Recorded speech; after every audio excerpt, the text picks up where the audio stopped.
Clara's graduation. While most of her classmates have no idea what the future holds, she's already made an extraordinary decision. What I'm doing is quite different. Very different, in fact. My reaction, first of all, was wow. I was really shocked when I heard that she was doing it because I just didn't realise that it was done, really. Clara's joining a small but growing number of young women who choose to give up careers, boyfriends and everything they own to become a nun. This is what makes me happy. Not money, not sex, not power, not any of those things, but to truly to live for God. Catherine's also considering a life in the convent, but there's one thing holding her back. If you're romantic, if you really like the opposite sex and you would like to marry, that is a genuine sacrifice. We follow Clara and Catherine over 6 months as they prepare to take a radical leap of faith. I find that like the hardest thing to give up my friends.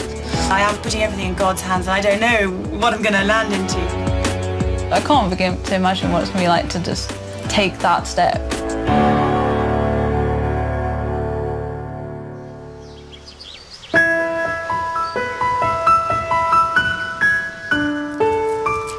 I'm really bad at makeup. I'm not one of those people who like spends ages getting ready. I just slap it on to cover up the worst bits. Clara's 23 and has just finished her degree at Aberdeen University. She knows exactly what she wants to do with her life. I was thinking, these are the last few months I'm actually going to be able to wear makeup. When I'm having a bad day, I do appreciate being able to put a little bit of mascara on, and I won't be able to put anything on when I'm having a bad day in the convent. In just 12 weeks, Clara will join a community of nuns who have shut themselves off from the world to devote their entire lives to God. If she chooses to stay, Clara will never again leave the walls of the convent. As soon as I visited for the first time, I knew that was all I wanted to do. So I've been ready for this chapter to be ending like 3 years ago. And now I'm finally at the end of university. It's just amazing. Really good feeling. Yeah! I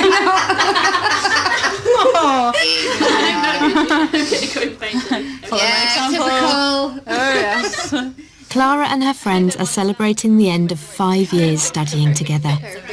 Will you be allowed to meet up with people? No, you can't get out. You're not allowed out. Are you not allowed No, there's a room with like a barrier. Can we come into your abbey? You can come to, there's like a room, like a parlour with like a barrier area, and you can come up to the barrier.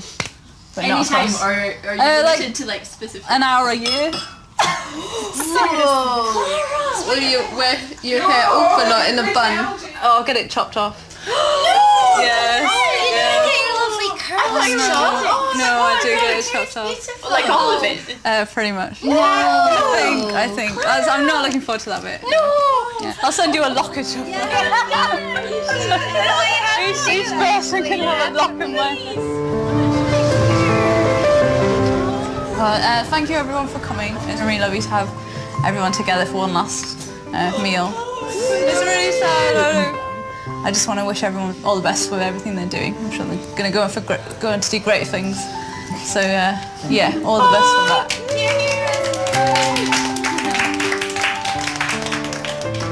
I really, really want to see her again. She's hilarious. She's also one of the nicest people I know. I really don't want to lose her.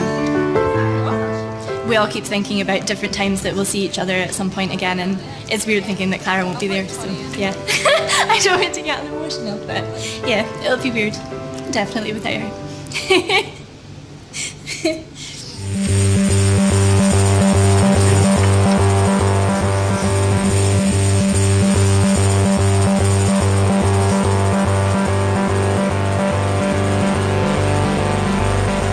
Pretty angel in the diamond sky, flicker through the night. Pretty angel in the diamond sky, let me see your light. I'm very much a girly girl. Love being pampered and love girly things. Girls should be girly, I think. I was in the OTC, the Officer Training Corps. I was the worst officer cadet ever. Pretty angel in the diamond sky. Catherine's 25 and a languages student at King's College in London. Like most girls of her age, she spent the last few years travelling, partying and studying. Tonight she's modelling in a charity fashion show, but this isn't Catherine's first time on the catwalk. I sent some photos to like 5 agencies for a lark, and I got a call and they offered me the contract and went to castings. And I always got the job. I never got turned down from castings, but they always wanted me to do catwalk. They never let me do editorial, and it was always shows. I remember after my first professional paid show, going home and feeling really empty and feeling like, is that it? That's not that great as I thought it would be, you know. I thought I was going to be really happy I've made it, you know. Oh my gosh, well, this sort of isn't as fulfilling as I was expecting it to be. Since she was a child, Catherine's had dreams of becoming a nun. Now in her 20s, the decision is more complicated. I've always liked boys, and you know, sometimes boys like me as well, so that would be a big sacrifice, giving up marriage and your own family and children. With her time at university coming to an end, Catherine's now ready to decide whether life as a nun is really for her. I love people and I love travelling and I love having a good time, but that's not all there is, and I don't want to live my life and say at the end of it, well, I had fun. You know, that's not what I'm about, and that's not what I think life is about. It's a totally different world that we live in now, and you do get a different kind of nun.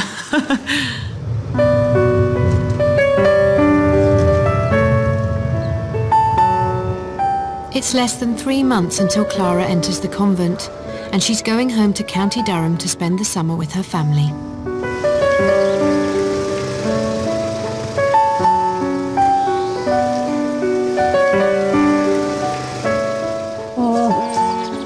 Oh, it's good to be back.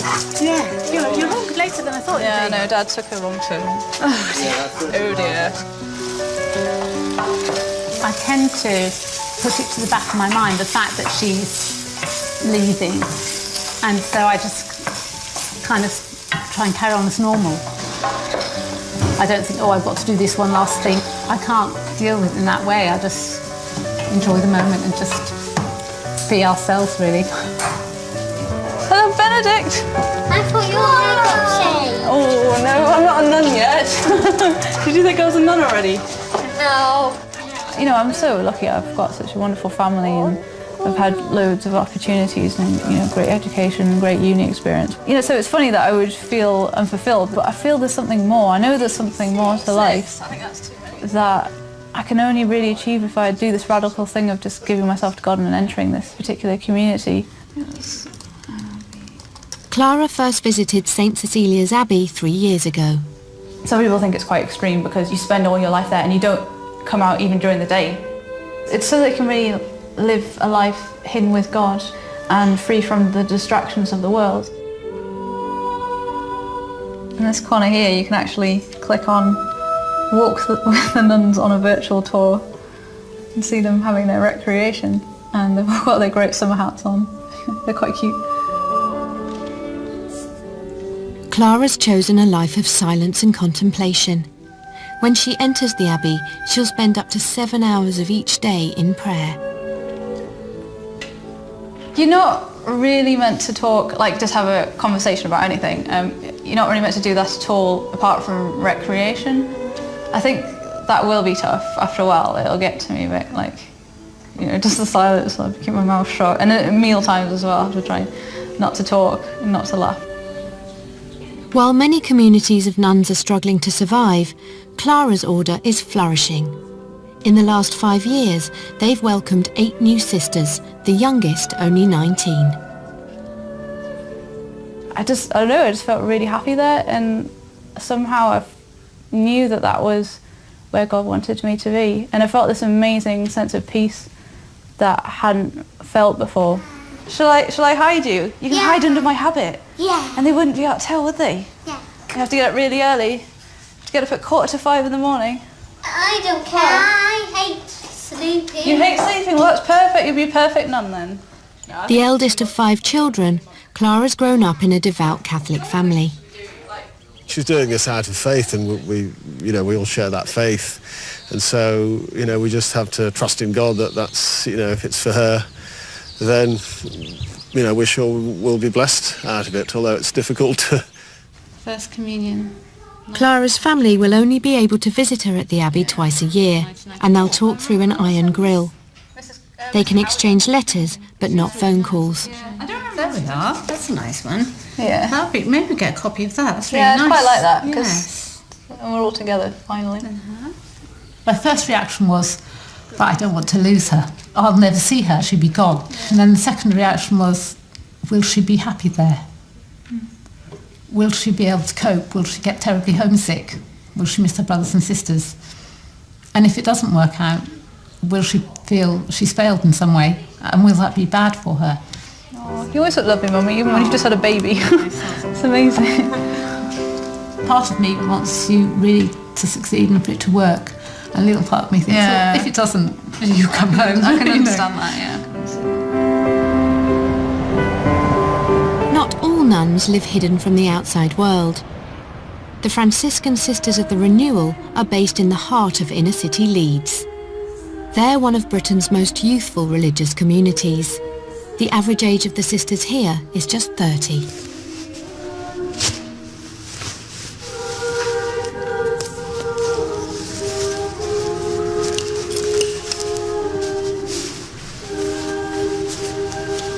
When I would think about, I think I might be being called to be a nun, it seemed something so radical and something so different to what a lot of my peers were doing and all those that I'd gone to college with were doing. And yeah, out of the stratosphere, kind of different. Sister Jacinta grew up in Northampton. Before entering the convent in her late 20s, she was living with friends and working full-time as an occupational therapist. I was really, really afraid of what it meant, afraid of how it would change my life. I think the fear was that if I gave everything up that I thought was making me happy, then I would be miserable. But once I got past that, once I started to meet sisters, meet young nuns and say, well, they're not unhappy, they don't seem to be miserable, maybe that's just a myth. Let's see what this is. Could it be the thing for me? Could it be what will make me really happy?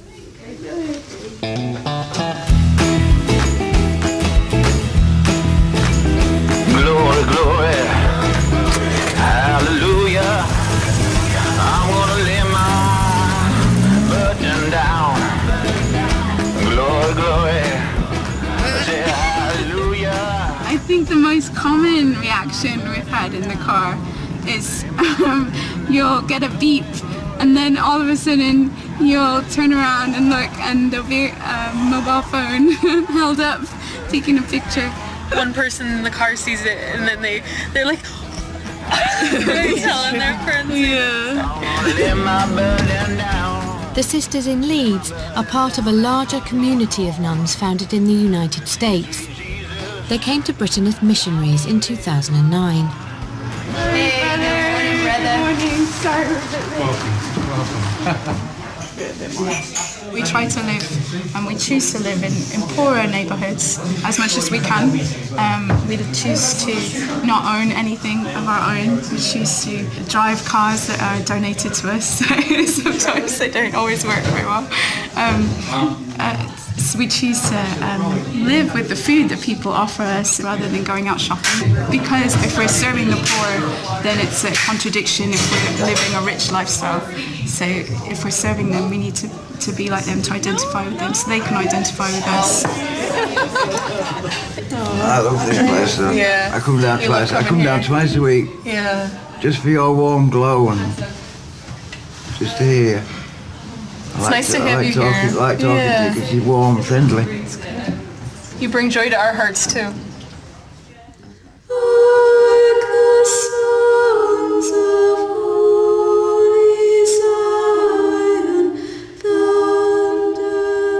All nuns make a promise to God to live according to 3 vows: poverty, chastity and obedience. why on earth would you do that? To be poor, to be chaste, to be obedient, that seems odd to the world. But I found that this is what makes me happy. Not money, not sex, not power, not any of those things, but to truly to live for God.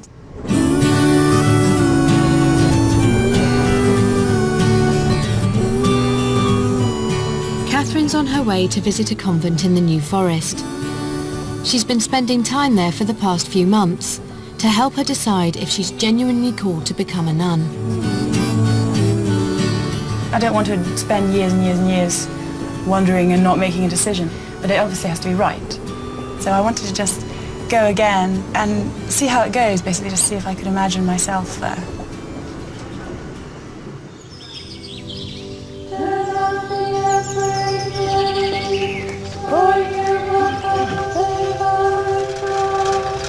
The Dominican Sisters of St. Joseph spend much of their daily life in prayer. But they also leave the convent to spread the word of God.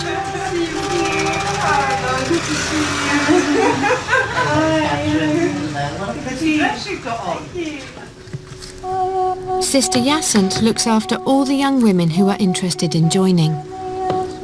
There is no predefined person that's meant to be a nun and fits the bill. The Lord can call anybody at any point. The type of young women that come here are the types of women living out there in the world. So women who live a normal life of drinking, boyfriends, partying, all these things, parts of human life. They've usually done it or are doing it. And yet there's something more, they want more. When somebody writes a letter to ask whether they can join us, we in our turn have to make the decision whether they can join us. It is a decision that is ours to make as well. Are we desperate enough to take anyone? Not really, because we don't have to live with them.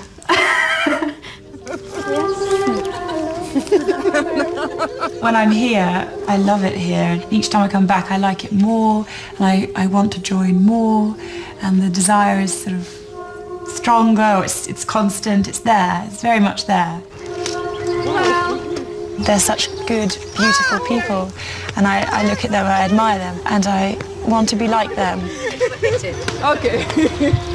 Oh, that was a good one. That's a grand slam.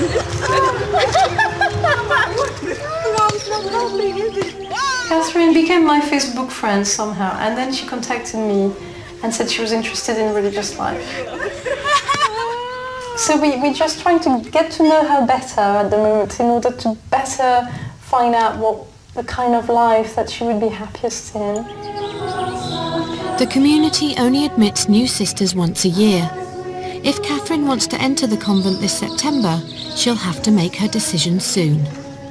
She's not as yet asked to enter. I don't know whether she'll do it at all, and we're still at the level of interest and inquiry at the moment, more than commitment. Must deliver us from evil. Every rock about Jesus, Jesus' name so sweet, Jesus' name so sweet, Emmanuel name so sweet, Jesus' name so sweet, Emmanuel name. The sisters in Leeds have been invited to a local Catholic school to give a talk to the pupils. They have a unique approach to teaching others about their lives. Does anybody know what this is called? A gown. A gown? Well, kind of like a gown. Good guess.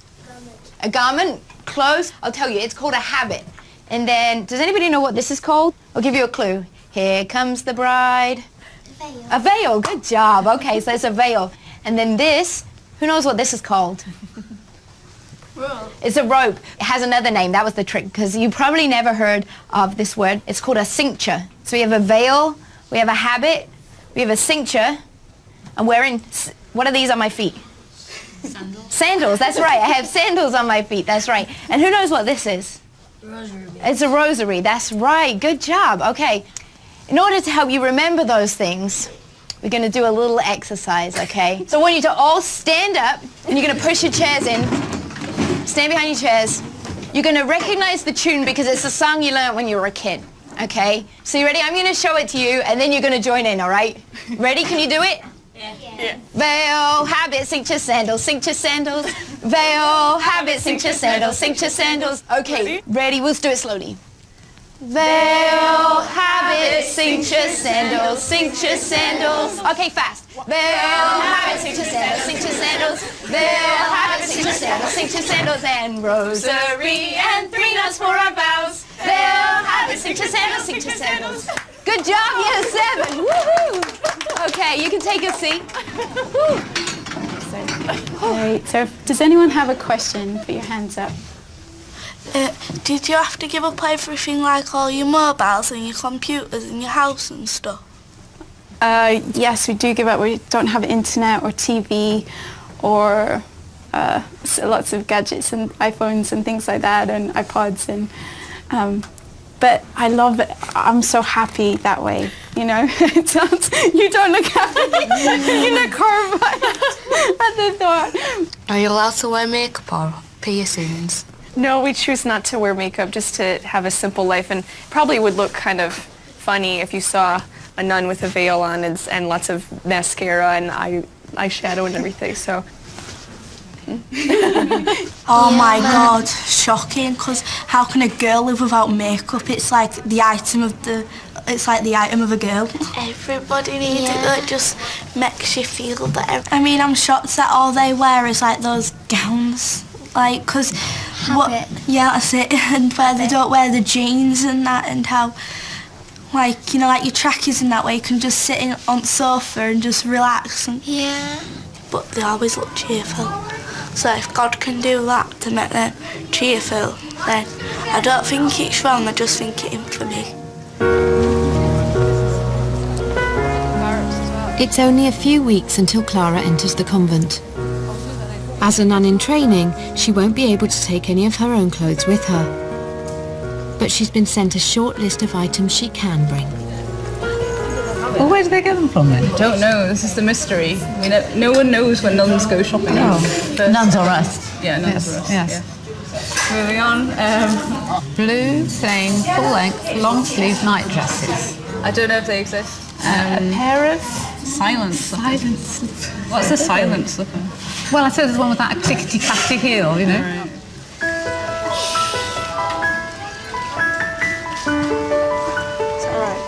I'm going to make a right racket around the corridor of those. And it's not long-sleeved. But, I mean, it's longish, isn't it? Yeah, it's elbow length, but I don't think I'll get away with that. Can I help you? I'll be like, yeah, I'm becoming a nun. I need some nun sandals. I need some nun sandals. Yeah. Do you have anything suitable?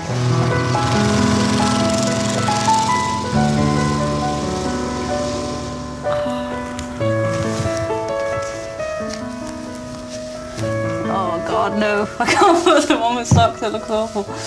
When she enters the convent, Clara will embark on the first stage of training to become a nun, known as postulancy. Yeah, I've got my makeshift veil, right? It consists of a pillowcase. So, just to get the general idea. She won't yet have a habit, but there's still a uniform to wear. I don't know, I think I need a sheet. Like, you'd kind of have it pinned like that, and you wouldn't see the rest of my hair.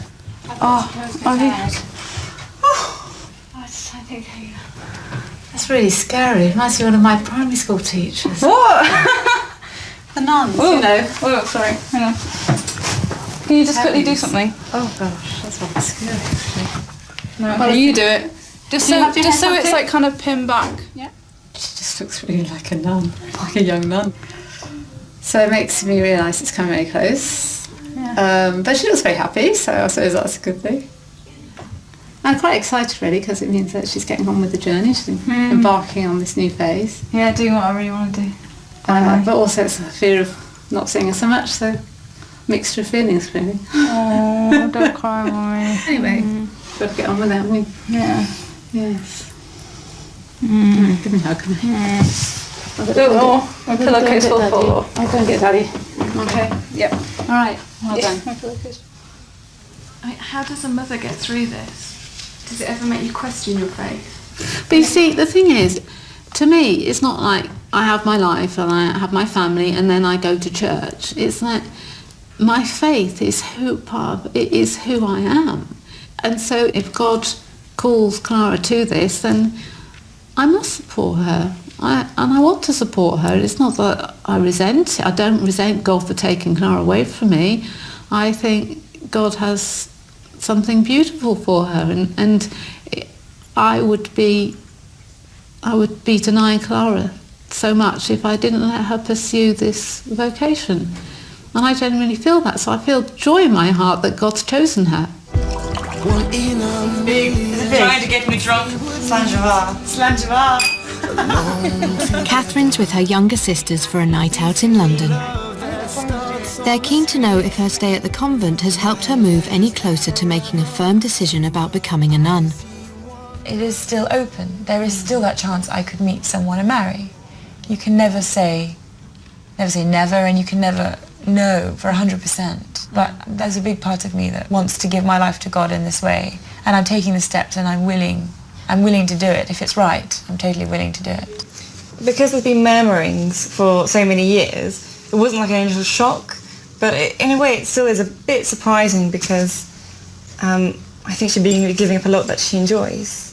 Sometimes I do think, I won't say it. Say it. I was just thinking, if you married someone, your husband would have a lot to put up with.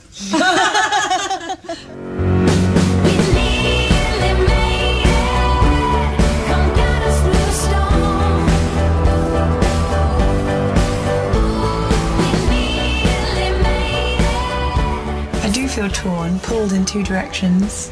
I've been told I would make a good wife and a good mother, and I would love to, so yeah, if that's what God wants, I would. What do you want? I really like that community, and when I'm there I really want to join, and when I come back in the world it's so hard it's just hard, I guess. Surely you should know, you should really want to be married or really want to be a sister, and one desire should be stronger than the other. And I've been praying to God and saying, give me that desire for one more than the other so I know where you're calling me. Because I'm never sure, but you do have to jump in the dark and take this leap of faith, but I'd like to be more sort of happy about this.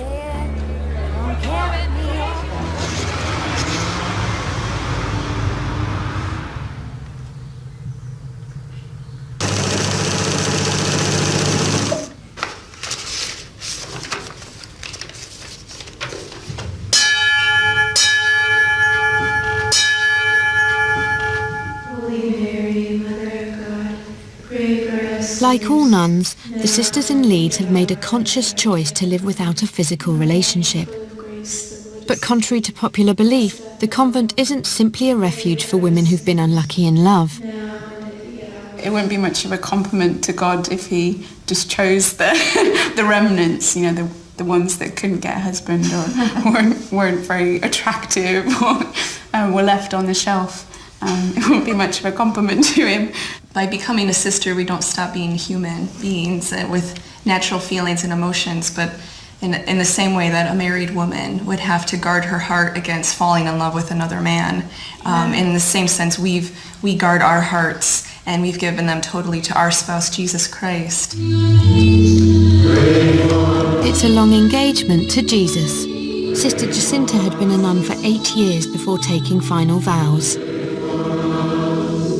In a formal church ceremony in 2009, she made a lifelong commitment to Christ. I remember my heart was beating really fast. I do remember that. I remember I was just, there was such an intense emotion at that moment of what I was about to do. Living in obedience, without property, in poverty and in chastity. You see this ring, and you are betrothed to the eternal King. There is a ring given. There's the signing of the vows. My mom and dad actually walked me up the aisle. It looks a lot like a wedding, and for me, It felt like a wedding. I really knew that Jesus was there waiting. I've been captured, my heart has been captured by the most perfect man. It's now just days before Clara will begin her new life in the convent. Oh, I remember getting that. You got me because it looked like me. Yes. And now you look just like that when Auntie Sis came out to visit. Oh, but it's lovely though. I know. It's exactly how you look when you're about 8 months. Like, the idea is that, you know, when you join a convent, you are really meant to get rid of all your possessions from, like, your previous life and really start afresh. And although I want to do that and I know that's the right thing, sometimes it's really hard because you kind of think, oh, what if I need this, and what if I come out and need stuff? I feel like I'm getting rid of my friends as I, like, throw away my letters. It's horrible. Because I don't want people to think, like, when I'm throwing everything away that I don't care about them. It's not like that. I just have to do it. And I really want them to write me lots of letters, like new letters when I get in. And I'd be so happy to hear from them and stuff. So. To be honest, like, one of the most important things to me is, like, is friends and stuff. Oh, I'm getting emotional now. And I find that, like, the hardest thing to, like, give up my friends, because I really care about them and it means a lot to me. So I don't like to kind of lose touch with people. So I think that's why it's really hard to give away letters and stuff. Oh, you got me crying. But it's true though. It really is. I don't care so much about stuff. I really care about people, and I'm just not looking forward to letting all the people go in my life, really. Oh,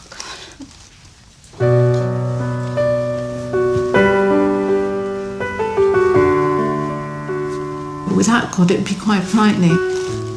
Without my faith, I think, gosh, I'm going to get really depressed. And everything's going to seem so empty. So I just have to pray, don't you? Get back on your knees and pray and ask God to help you and just support you, just physically support you in your physical weakness. Yeah.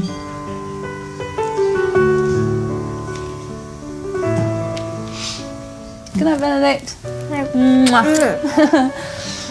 You want a hug? Ooh.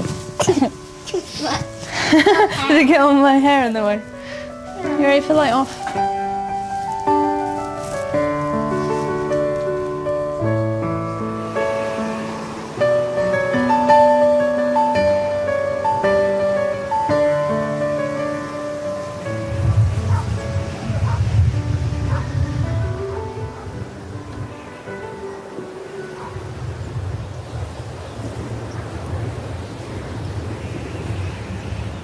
It's Clara's last day at home, and the whole family are preparing to drive to St. Cecilia's Abbey on the Isle of Wight to say goodbye. I'll go upstairs and Clara, will you just please hurry up? That's another 5 minutes. Yes, Mum, just give me 2 seconds. Just 2 seconds, please.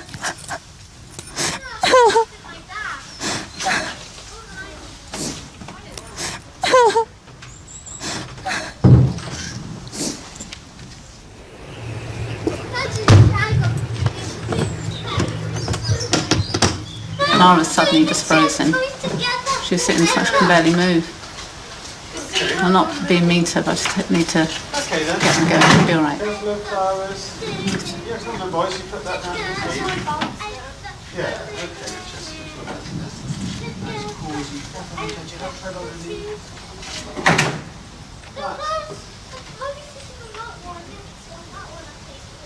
That's a big thing, leaving your home, isn't it?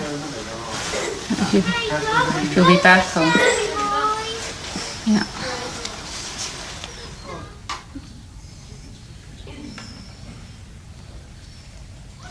What? I done it! It's a better bit. I am going to do this. I'm a making it this time. Then I'll mix the tea.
Dear Mummy, Daddy, Max, Francesca, Jerome and Benedict and Bella. So here it is, my first letter.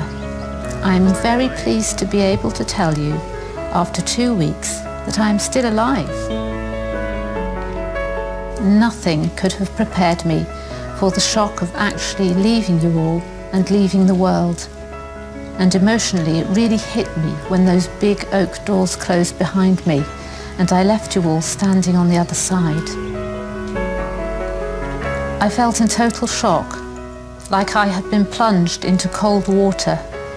And although I had been preparing myself for years for this moment, I suddenly felt completely unprepared.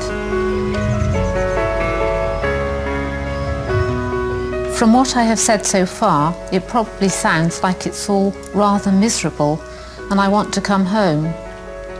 But funnily enough, I'm actually very, very happy.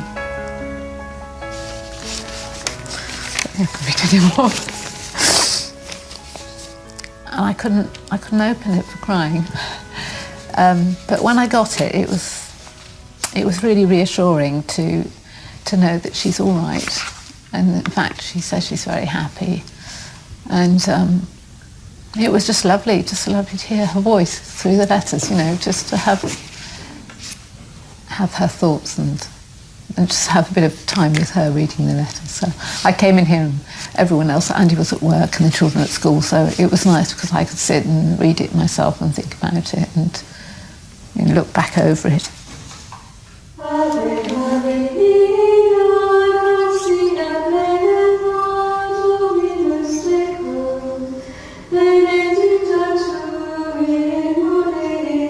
After months trying to work out if she should apply to enter the convent, Catherine's come back to St Dominic's Priory to talk to the sisters about her decision.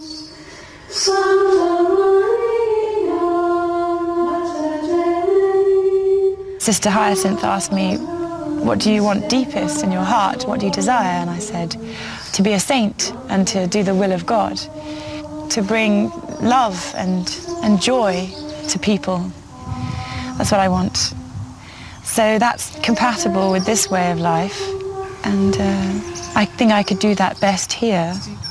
How do you know it's right to take the next step? Because you want to, because I think that's a key thing, wanting to. It's simple, but it's key.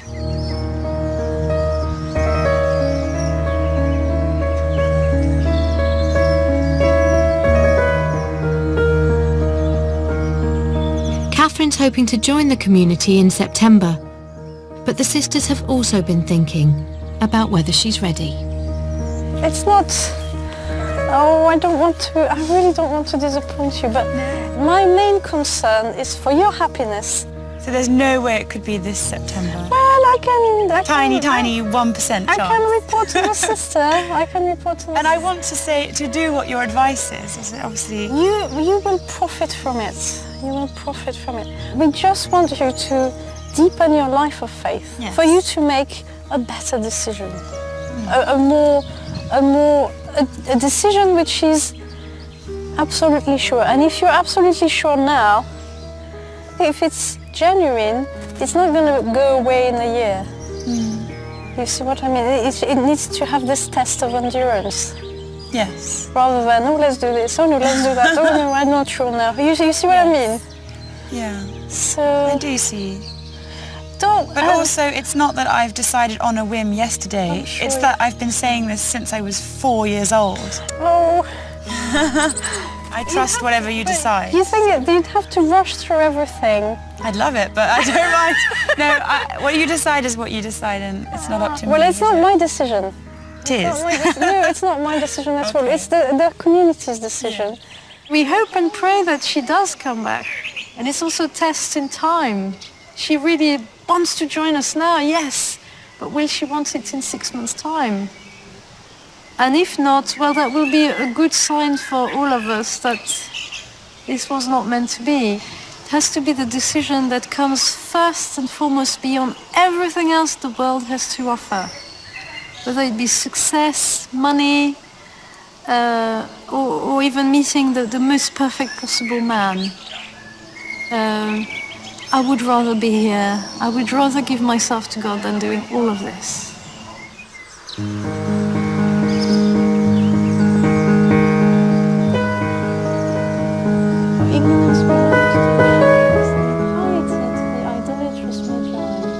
If Sister Yasant had said, come this September, I would have done that.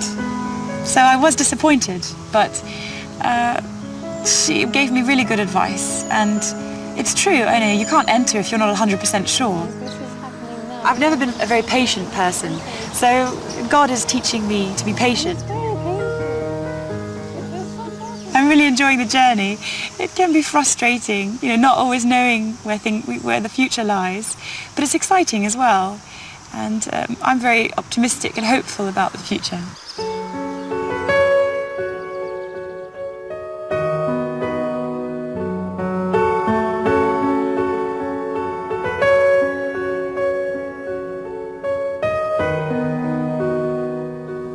It was, of course, very hard not being with you at home for Christmas. I kept thinking of you all at home, opening presents and tucking into Christmas dinner.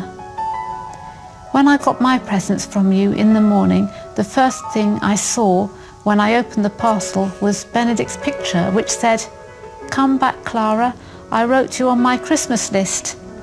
And that was enough to start the waterworks.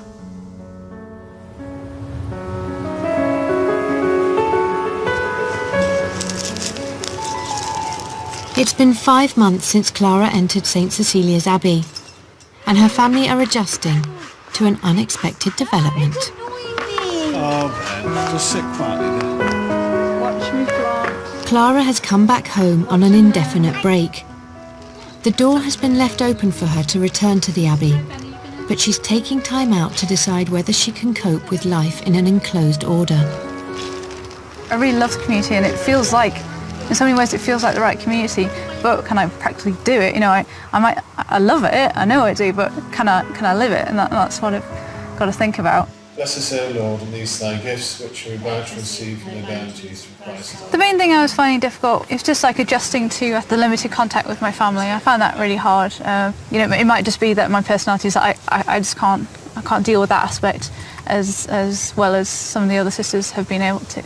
No, that arm there.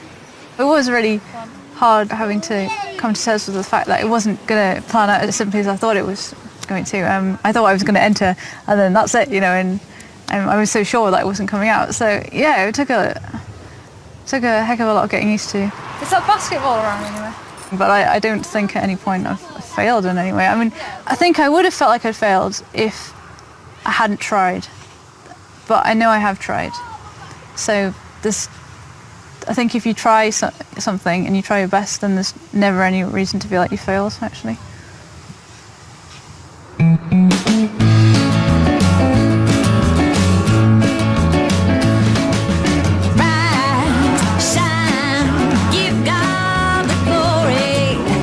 It's never easy to figure out, well, where do I belong? Where is God calling me to? It's not like it just comes down out of heaven on a fax. It takes a lot of patience, it takes a lot of courage. I know for myself too that there were times of doubts and times of struggle and, you know, the ups and the downs. But I can really honestly say in my heart that I wouldn't want to be doing anything else.